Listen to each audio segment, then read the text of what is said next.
Vitale. On this episode of Laura in the Kitchen, I'm so excited for this. I'm going to show you how to make my caramel apple pie. It is out of this world. It's so good, but it's really easy. Of course, I'm making it. I don't make things that are complicated. But before we get started, we need to go over the ingredients.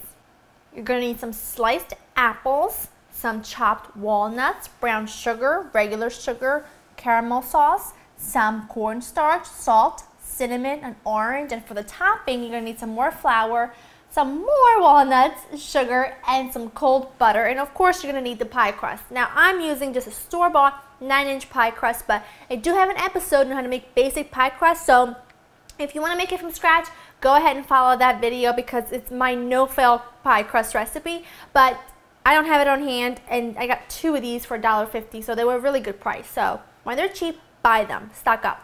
So first thing you want to do is get your oven to 350, get that kind of ready for you. Now the apples in question, I am using Macintosh apples that I have just peeled and then I've sliced, and they turn a little bit brown because they've been sitting here for a couple minutes, but I did put a little bit of lemon juice over them to not let them turn too brown too quickly. So before we get going on this, what I want to do is get my caramel sauce. Now this is my homemade caramel sauce, and you can definitely find the recipe on www.laurainthekitchen.com. I do have an episode on that. And what I'm going to do is just take about 1/4 to 1/2 cup and spread it thinly at the bottom of my pie crust. So just go ahead and spread it till you have an even layer. You don't want too much of it, but you want a nice, even, gooey layer. That looks perfect.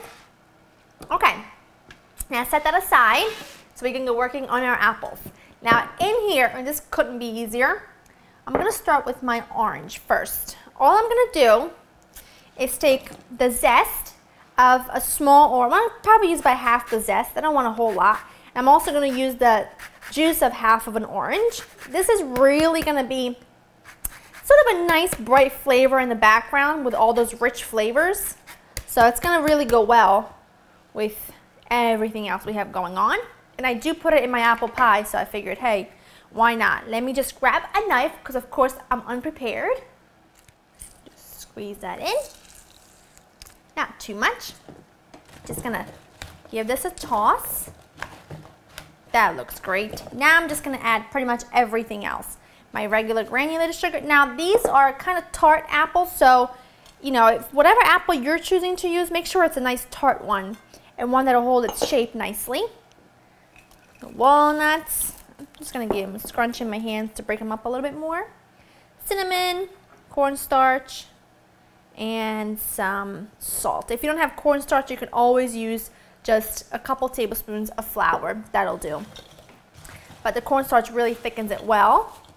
So just carefully and with a lot of patience, just mix everything together until all the spices and everything is kind of incorporated and coating the apples well. This looks good. Now I'm just going to put the mixture in my pie crust. Just kind of trying to make it as even as possible. Move that out. Take my, here we go. That looks good, don't you think? Yeah. I'm pleased. So now in the same bowl, because you know me, I don't like to wash up a lot, so you know, fewer bowls the better. I'm going to put all the toppings for my streusel. And what this is going to do is just kind of give you, you know, texture and more flavor on top. And this is cold butter that I've cut into little cubes. Ooh, wow, that's bizarre. And I put it in the fridge. You want to make sure it's really cold. And you can use a fork, or you can do like I do and just use your fingers and kind of pinch the butter with your index finger and your thumb and just mix it through the dry ingredients just like that. Just keep mixing until the butter is evenly distributed in small little pieces. That looks perfect. I'm very impatient, so the butter is a little bit bigger than it should be. But now just go ahead and evenly distribute this topping all over your apples until you have pretty much the top covered in it. There we go. That looks perfect. Now I'm going to wash my hands, put this into the oven, preheat it to 350 for about an hour, and then we're gonna let it cool completely. It'll take a couple of hours before we can serve it, and then I'll show you what this beauty is gonna look like once it's all done and we're ready to eat. My pie baked for about an hour and 5 minutes, and it's perfect. I let it cool for half an hour, but unfortunately it's not cool enough to cut yet.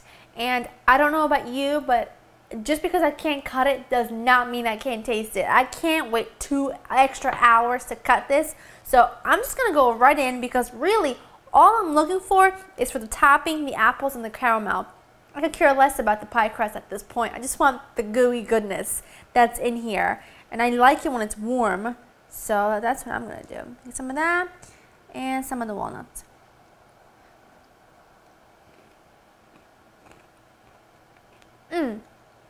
It's like a sticky